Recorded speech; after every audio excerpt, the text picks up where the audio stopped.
because this was a kind of a magic place in the 60s when all the hippies would gather here and come together and have a good time, like 20 years ago. Yeah, well, it's a much different world these days, isn't it? You think so? Oh, it's completely. Oh, yeah? Yeah. In what way? Well, go ahead, Flea, you got the spiel. No, go ahead, you got the spiel. Well, in many different ways. I mean, for one thing, in the 60s, when all the hippies were gathering together for one reason and for one motive, which was, because of the war and because they all had a reason to come together. And I don't think today that people can really come together like that because everyone is much too scattered and separated because people just aren't together now. No one is united for any particular reason. I think it's possible people could be united if they all got together for some common cause, like an environmental concern or something like that, but it doesn't really seem like people can do that. They're all too busy smoking crack and killing each other. That's how it is in the States. That's how it is. Well, not to mention the state of music today is so completely different than the state of music was then, and that was sort of the uniting factor, in the 60s, and it's just so completely different now. It seems that pop music is made solely for the sake of money, and it's really much more of a product than a feeling. Before, the whole purpose of making music was to convey emotions and statements and beliefs and wisdoms and questions. And today, you got people like Milli Vanilli and Richard Marx that really have absolutely zero substance, and it's tough for a group of people to get behind such an empty state of music, really.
In de zomer van 1988 overleed Hillel Slovak. Tot dat moment gitarist bij de Red Hot Chili Peppers. De doodsoorzaak? Een overdosis heroïne. I used to take those kinds of drugs, and I almost died, and my best friend did die from it. So obviously, I'm very anti-heroin, anti-cocaine, and anti-narcotics in general. You just mentioned Hillel.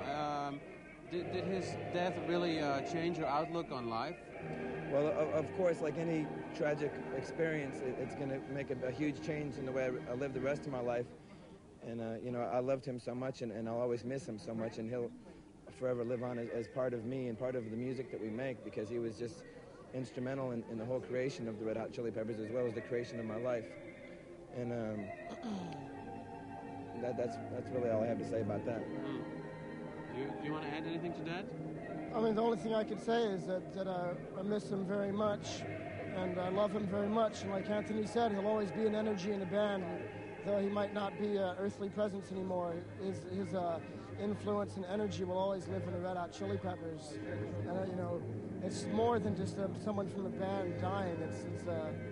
It's a friend that's gone. It means much more than any one band or any piece of music or anything like that. In a twisted irony of fate, he died in part so that perhaps I could go on living, because I learned such an invaluable lesson from his dying that, I didn't have to die,